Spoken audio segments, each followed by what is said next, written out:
Ambedkarnagar police ने high profile case का किया खुलासा। 4 महीने पहले लापता हुए नीरज प्रजापति की हुई थी हत्या। 2 दोस्तों ने मिलकर की थी। दोस्त नीरज प्रजापति की हत्या 4 महीने बाद 22 अगस्त को नीरज की पत्नी ने दर्ज कराई गुमशुदगी थाने में। गुमशुदगी दर्ज होते ही एक्टिव हुई पुलिस। हत्यारे दोस्त गुलफाम की प्रेमिका की मदद से हत्या से उठा पर्दा। नशे की हालत में गुलफाम ने हत्या की बात प्रेमिका से बताई थी। गुलफाम और उसके दोस्त शुभम पांडे ने हत्या की थी। दोनों ने नीरज को बुलाकर गला रेत कर हत्या कर दी थी। हत्या करने के बाद शव को वहीं गड्ढा खोदकर दफना दिया था। निशानदेही पर पुलिस ने शव के अवशेष को बाहर निकलवाया। शव के अवशेष को पोस्टमार्टम के लिए भेजा गया। टांडा कोतवाली क्षेत्र के भरहा गांव का मामला। जनपद अंबेडकर नगर में थाना टांडा अंतर्गत एक गुमशुदगी पंजीकृत हुई थी नीरज प्रजापति नाम के व्यक्ति की, जो ग्राम भराड़ थाना टांडा के रहने वाले हैं। इनकी गुमशुदगी ब्लाइंड रूप से थी और पुलिस को इस संबंध में कोई सुराग नहीं मिल पा रहे थे। फिर अचानक पुलिस के तंत्र में एक सूचना प्राप्त हुई। उस सूचना पर काम करने पर इसमें 2 अभियुक्तों की पहचान करते हुए उनको आज गिरफ्तार किया गया है।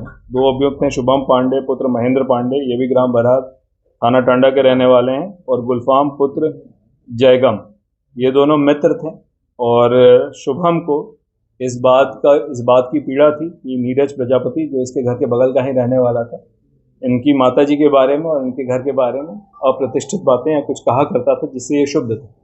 और इसके दृष्टिगत, इस पीड़ा के दृष्टिगत इसने 13 मई 2024 को नीरज को खेत में ताड़ी पीने के नाम पे बुलाया था।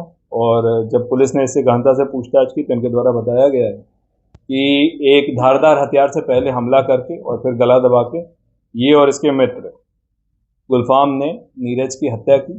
फिर उसी बाग के दबे हुए क्षेत्र में इन्होंने परसे के माध्यम से उस बॉडी को मिट्टी के नीचे दबा दिया था, और बारिश के सीजन में वहाँ पे पानी भर जाने के कारण इसका सुराग नहीं लग पा रहा था। इनकी सूचना पर पुलिस द्वारा एक विस्तृत कॉम्बिंग ऑपरेशन चलाया गया। उस पानी से भरे हुए निचले स्थल पे जेसीबी और मैनुअली काफ़ी परिश्रम करने के बाद, एक बड़े एरिया में स्कैन करने के बाद, खुदाई करने के बाद पुलिस को वहाँ से नरकंकाल प्राप्त हुआ है, जिसका साइंटिफिक परीक्षण हेतु उसे भेजा जा रहा है। और इस पूरे मामले में हत्या की धाराओं में अभियोग पंजीकृत करते हुए मुकदमा अपराध संख्या 274/24 इन दोनों अभियुक्तों को आज जेल भेजा गया। देखिए, इसमें शुभम के साथ जो इसका सह अभियुक्त गुलफाम है, उसकी एक लड़की से जो शादीशुदा हैं और डिवोर्स हैं से बातचीत हुआ करती थी, और उसी माध्यम से पुलिस के पास ये सूचना आई थी।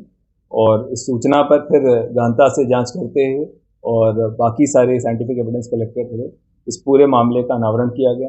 इसमें पुलिस द्वारा एक इस प्रकार का ब्लाइंड मर्डर जो संज्ञान में किसी भी स्तर पर नहीं आ रहा था, उसका इस प्रकार का अनावरण सराहनीय है। इसके लिए एसपी पश्चिमी, सीओ टांडा और थाने और साथ में जो सारी की सारी साइंटिफिक टीम लगी